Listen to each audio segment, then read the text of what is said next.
Kathleen, you can. What we're going to be doing this evening is that that we have collected questions that you have written on cards, and a certain number of questions have been selected. Mother has not seen them, and she will be taking each question and then answering it.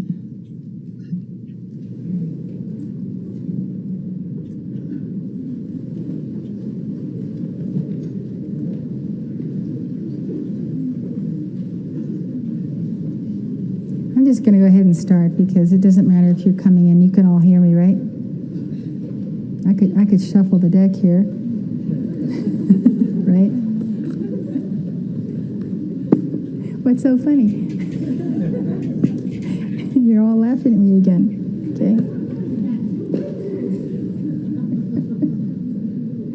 Okay, here's the question.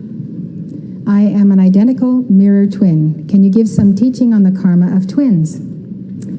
Origen of Alexandria actually spoke extensively on this because he used it to show that there could be karma made prior to a child's birth.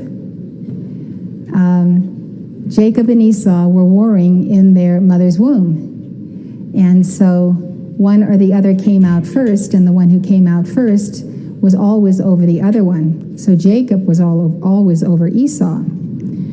So there was this big controversy because Origen had the courage to say the reason why they're fighting in the womb is because they had karma in a previous life. But the church fathers did not tolerate that because they did not want to pass on the teaching of reincarnation.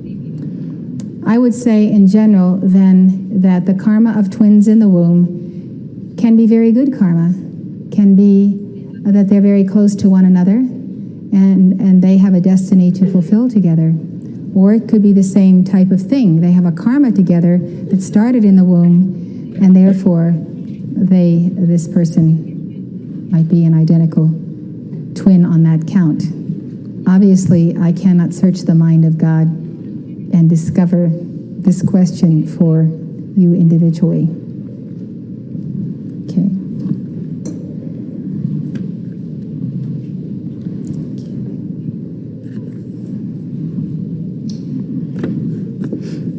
Have there been others of the African race to ascend since the ascended Master Afra?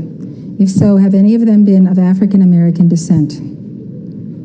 I would like very much to be able to tell you the answer to this question, but I do not know the answer. But when I receive the information, I will tell you and shout it from the housetops.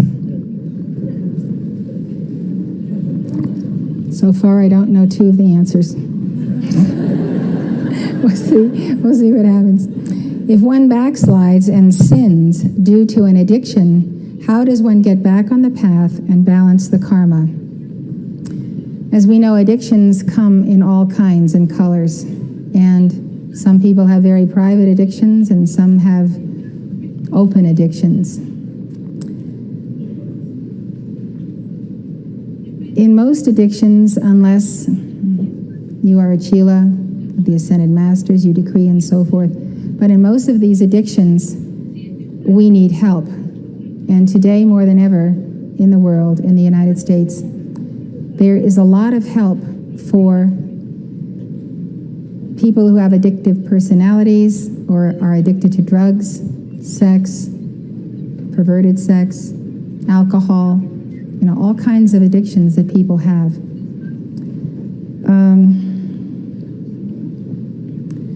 So if you cannot overcome an addiction simply by prayer, you need to go to a counselor who deals with the addiction that you have. And there are wonderful counselors today, wonderful therapists. But after all is said and done, you have to win the battle. No one can win the battle of an addiction for you, but a lot of people can support you and help you. But you can't have a secret closet where you have a secret addiction to this or that You have to make it on your own. I had the desire to give up sugar completely and entirely, and I found it to be a major challenge because I eat a lot of yang food. I'm strong and charging. I'm a yang person. And so not to eat sugar was not to be able to balance my yangness. So I went to the altar any number of times, probably about 3, to ask Jesus to give me the strength to not touch this substance again, because I knew that this substance was very harmful to me. Just simple sugar, like a piece of candy or a piece of gum or anything that had sugar in it. So by the time that I came to the place where I said, this is it, this is the end of it, I had gone before the altar a number of times. And I finally came to the conclusion that I loved my life, and I loved my God, and I loved my chilas more than shortening my life by eating sugar. So that's what happened.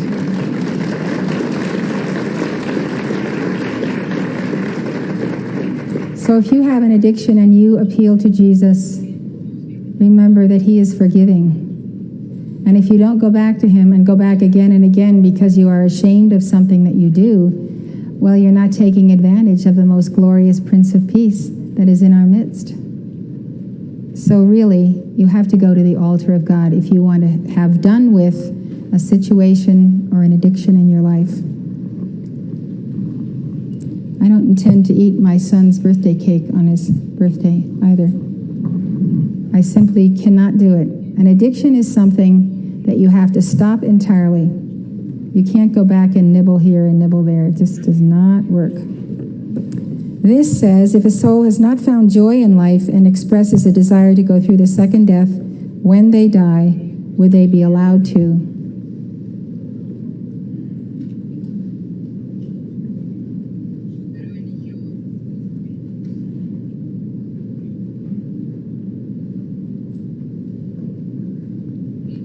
God would not allow you to go through the second death unless you had merited the second death by horrendously evil deeds. If a soul has not found joy in life, the soul must seek the joy of the Lord and Savior. Jesus said that my joy might be in you and that your joy might be full. You can't sit and wait for joy to come into your lap. You have to prime the pump of the fountain of joy.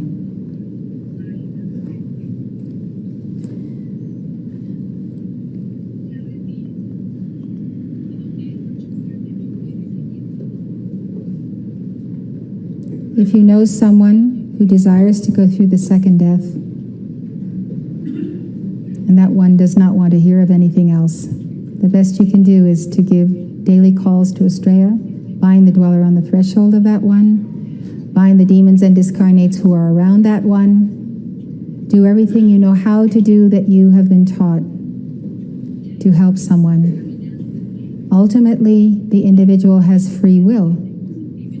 But again, if the soul does not merit the second death, he is not going to be given the second death.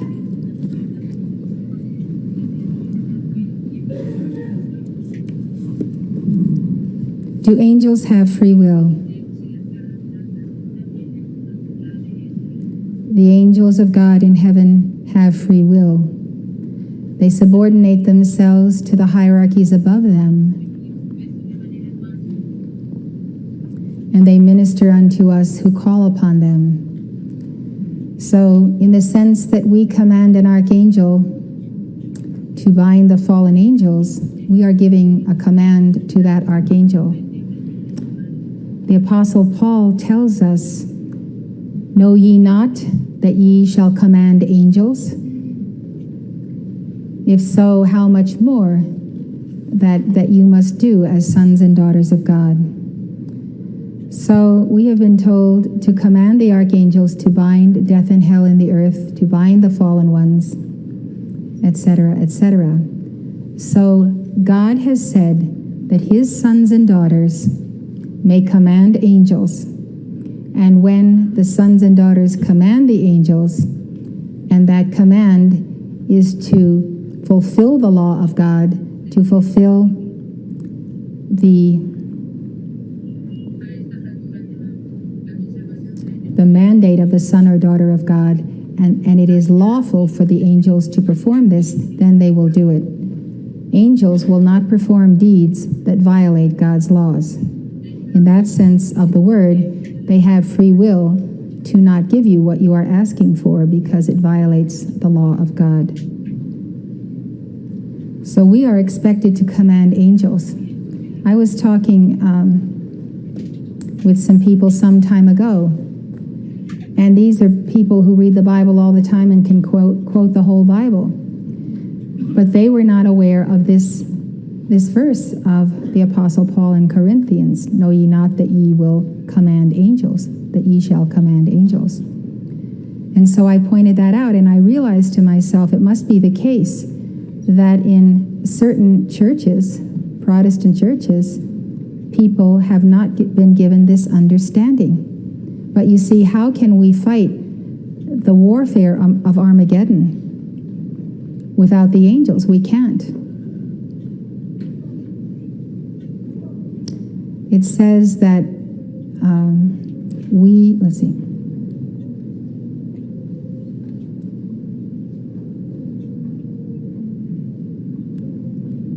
God has put his sons and daughters above the archangels. That's the basic point of what I'm trying to get. So because we know it, we must do it. Is Mohammed an ascended master? Mohammed has reincarnated and is in our community.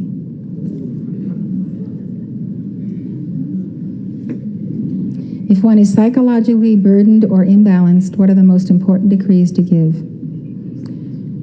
Decrees are very important when all other things are equal. If you are psychologically burdened and you have an imbalance in your psychology, the cause can be many reasons. It can be an imbalance in your body, your bodily functions. You need to get help at the physical level and at the spiritual level.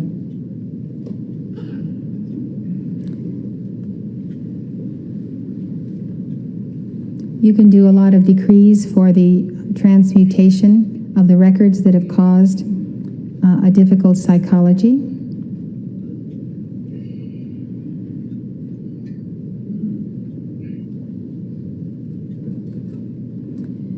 If I had a problem of being psychologically burdened or imbalanced, I would want to have the help of a professional, preferably a professional, a healthcare professional that also understands the teachings of the Ascended Masters and the work of the inner child. To balance myself, I would give Astrayas, because if one is psychologically burdened or imbalanced, he or she may definitely have entities of anything: sadness, anger, deeply buried events of childhood or past lives. I think Astraya, as El Morya has told us over the years, the calls to Astraya and our daily Astraya sessions are what has held the community together and cut free people in our community of all the entities and demons and discarnates that like to come around spiritual people and steal their light.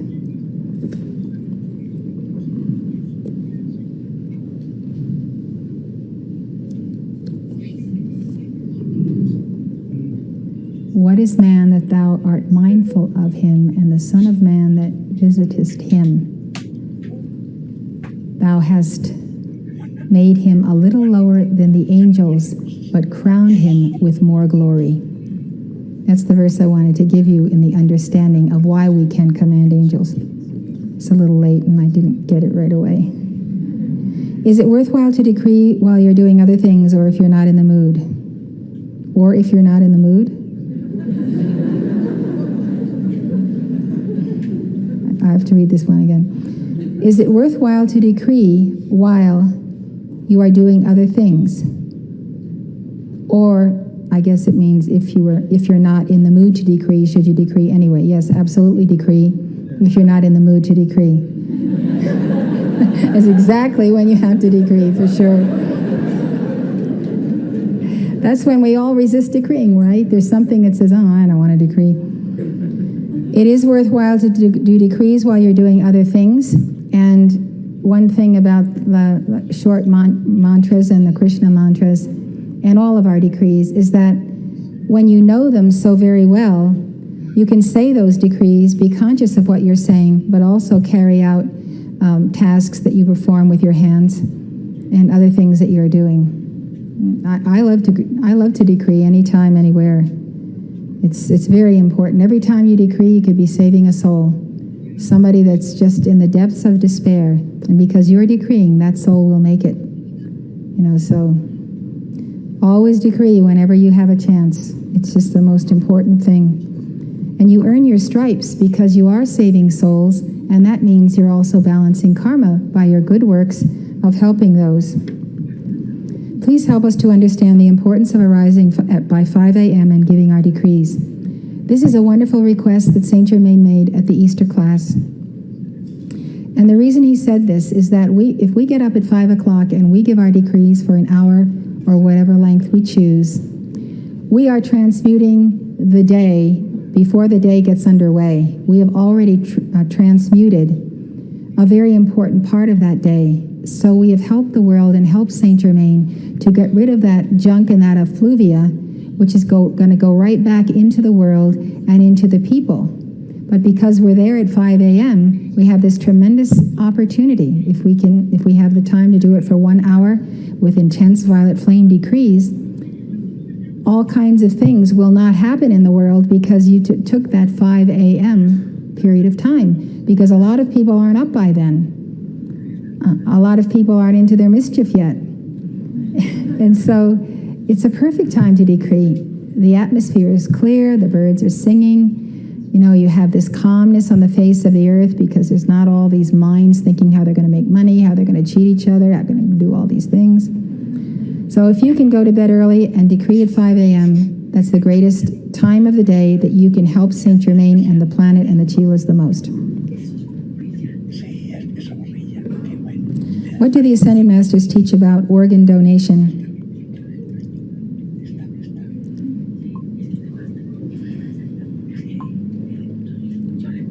I have had many different thoughts about this over the years.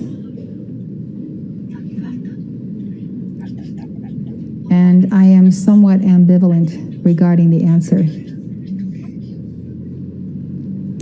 However, when we see the passing of someone, whether a loved one or someone that we do not know, we realize that at a certain point, that soul is separated from the body. Our teaching says that the body should remain 3 days on ice and then cremated. Well, if we follow that rule, and it's a very important rule, we would not be giving organs, unless there are organs that can survive longer than 3 days without being given to someone. Perhaps there are such situations. But the reason we put the body on ice for 3 days is that it actually takes the soul, the consciousness, everything that's a part of that body, 3 days to totally disconnect itself from the body so that when the body is cremated, the soul will not feel the flames of the cremation.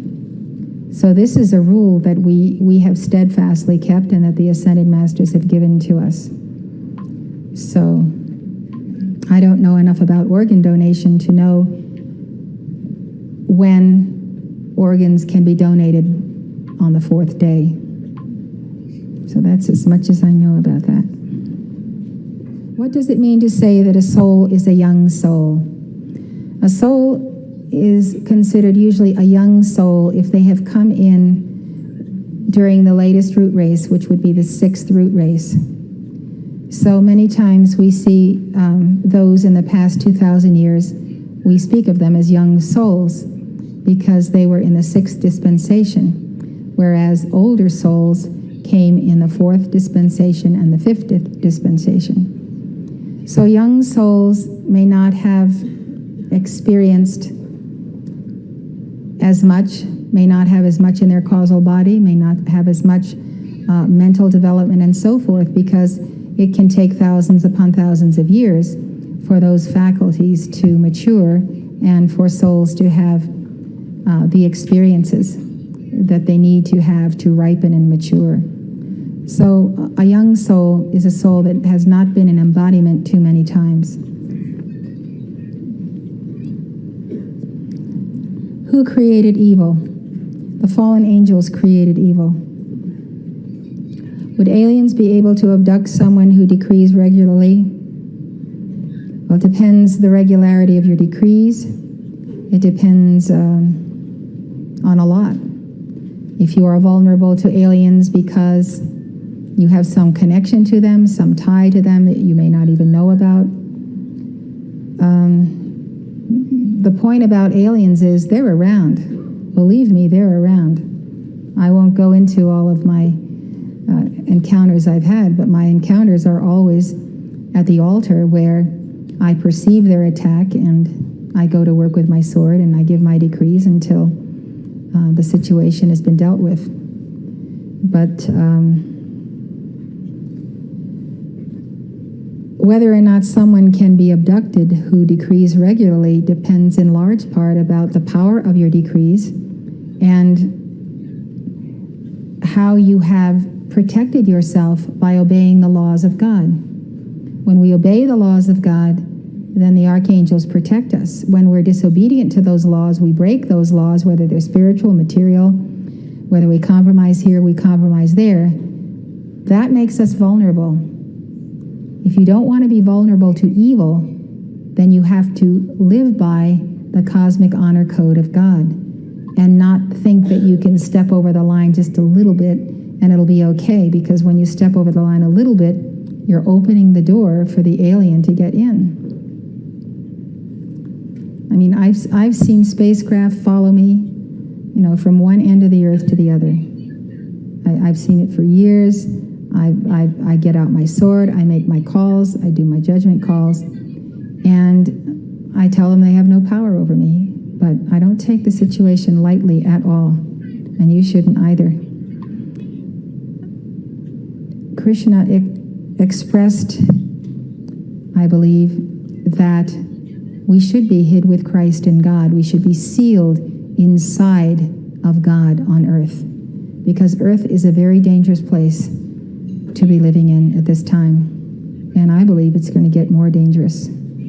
So the one thing I can tell you is that I have never had a fear of aliens or their spacecraft. I just go after them, use my sword. So it's very important to overcome doubt and fear. And I really do want you, in the name of Krishna, to call upon my causal body to help you, strengthen you, get through perhaps some difficult situations. Is it bad karma to be a homosexual from birth? What can I do?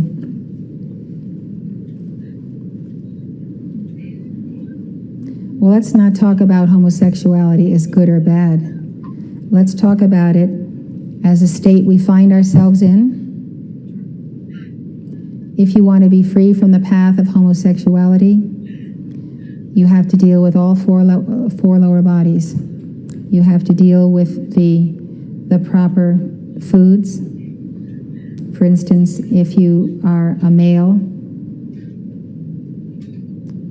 yet you are in the female role,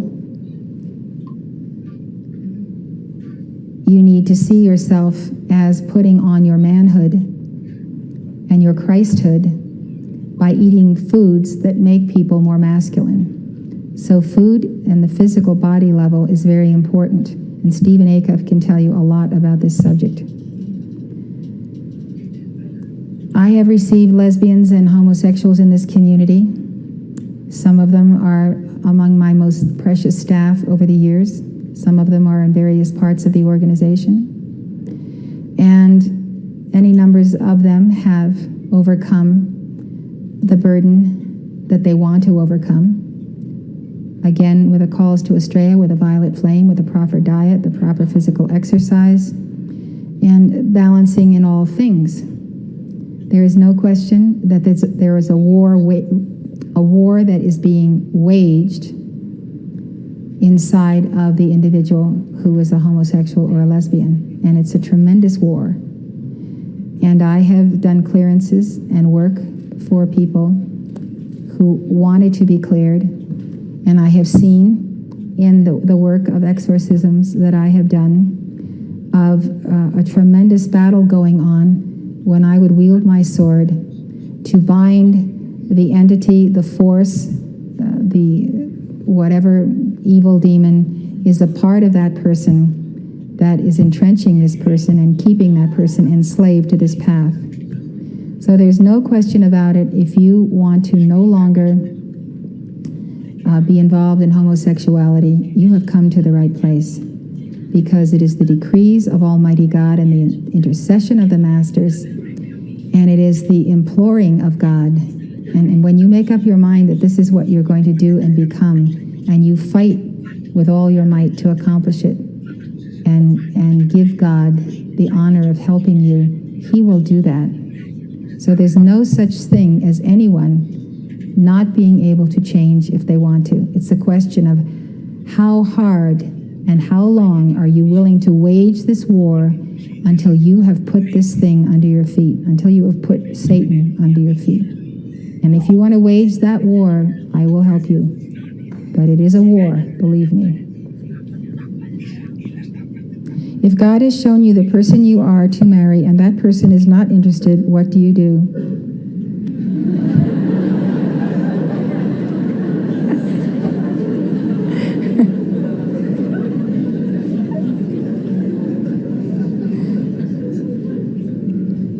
Well, I don't know if you're a man or a woman, but you know, you may wine and dine her. You may romance her, and so on and so forth. You might find out what someone doesn't find attractive in you and change. I would decree. I always go back to the altar. If something's going to happen, it's going to be at the altar. You know, the word altar means alteration. It means change. We go to the altar because we want change. So if we're not acceptable to someone who loves us, then if we really love that person, then we are going to have to change our ways so that person may get the idea that they may want to marry you. If you choose not to be pummeled by the guru, do you jeopardize your chances for the ascension?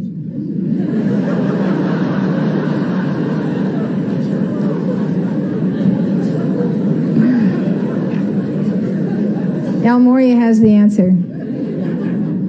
He says, if you don't take it from the guru, you'll get it from me. Take your choice.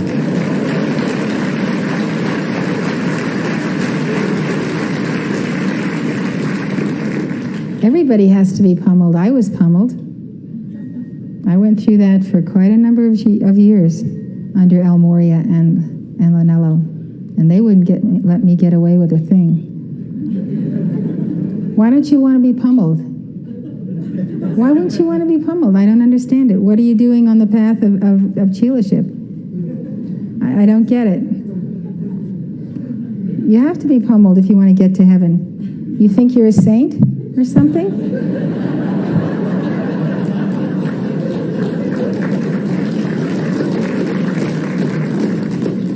The Catholic Church is having a nationwide postcard campaign this weekend to write senators and congressmen to overturn Clinton's veto of the late-term abortion bill.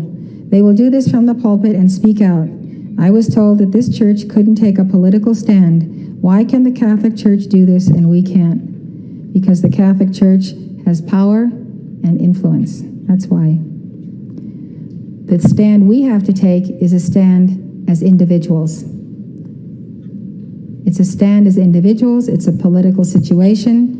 It has to do with a bill in Congress. So if we get up as a church and make our statement, This is not good. The IRS would be after us in a minute. We just spent 5 years getting the IRS off our backs. You can take an individual stand for life, anywhere you are, anywhere you go, in your name. But please don't do it in the name of the church, because it just gets us in trouble. I think we should all be speaking out as individuals. It's absolute murder of a child. Anybody who has ever seen a child born, I don't know how they could abort a child in the womb at term. It's absolute murder. We should call for the judgment of the bill, the judgment of the stand that the president is taking, but we have to do it in our own private names. This is absolutely horrendous. What decrees help to establish the bonding of the inner child and the inner adult? You need to use the violet flame to erase the records of pain and hurt that you may have experienced in your home, in your family, with your parents, siblings, or others as you have grown up. Violet flame is the only thing that permanently erases our negative psychology. It's the greatest gift we have from God. And then the love decrees and the love rosaries, the love mysteries. It's a wonderful thing to open our hearts to love, and especially love those who may have harmed or hurt us. I have listened to many teachings on our Holy Christ self, and yet I have still not had an aha in my understanding of its exact relationship to me. Who and what is our Holy Christ self, and what is its relationship to us and to God? Well, the I Am Presence is represented in the chart as the concentric rings of light, and the Holy Christ self is the person of the mediator. God is of too pure eyes to behold iniquity, and so he has sent us his Son, the same Son that is in Jesus. And through that Son, we have the expression of compassion, the compassionate one, our Holy Christ self as our teacher, and as one who speaks to us in the still small voice of the heart. So that still small voice is the personage of yourself whom you shall one day become. We are all intended to be Christs. We have descended below that level. So we are with a lower figure in the chart. So in order for us to make our ascension, we must first become the bride of our Holy Christ self. The Holy Christ self is masculine. We as souls are feminine. That's in all people, male or female. So you can think of your Holy Christ self as your husband, as the representative of who you shall be, because who you shall be is the person who has merged with his Holy Christ self. There are people in this world who are very loving and compassionate, and the Holy Christ self is often with them and works through them and speaks through them. But they are human also, and so at times the Holy Christ self withdraws. But you cannot make your ascension until you have that bonding. And the bonding means that when you return to your Holy Christ self, you will never be separated again from the Holy Christ self, because the Holy Christ self will not receive you unless you have balanced a certain amount of your karma and made corrections in your own personal life of things you know that you need to discard and things that you need to do a lot better. I hope this is helpful. That's my statement on that.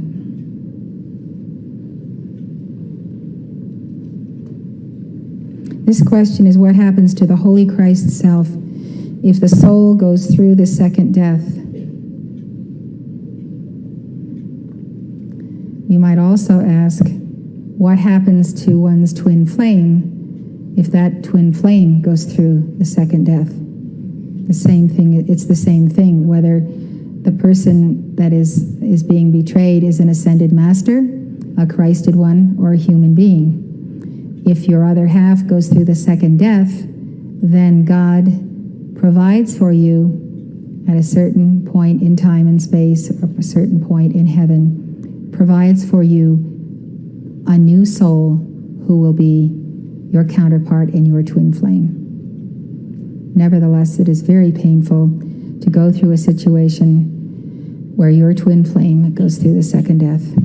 Ascended masters in heaven today have twin flames who are going through the second death. And I can tell you, it is a very deep and profound sorrow that even an ascended master goes through in this situation. I thank you for your very kind attention. I'm going to excuse us at this time so that our conference doesn't get later and later. And we'll have these sessions again. Thank you so much for your attention.